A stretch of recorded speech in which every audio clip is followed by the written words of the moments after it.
बुलेटिनच्या सुरुवातीला एक मोठी बातमी आहे। राज्यामध्ये मंत्रिपदासाठी आता जोरदार लॉबिंग पाहायला मिळते। भाजपकडून काही नेत्यांना पुन्हा संधी देण्याची चर्चा आहे, तर काही नेत्यांना पक्षांतर्गत तीव्र विरोध असल्याची माहिती आहे।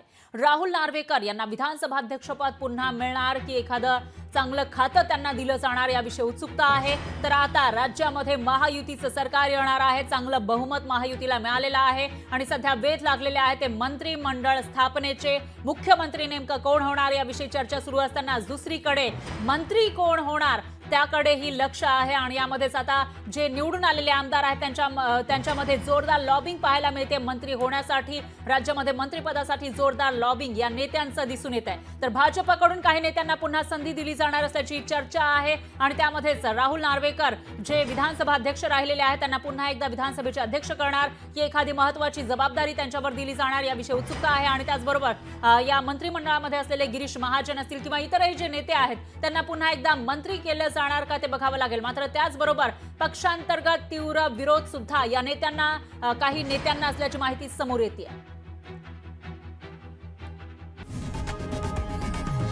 लोकशाही मराठी ऐका, पहा, जागरूक रहा।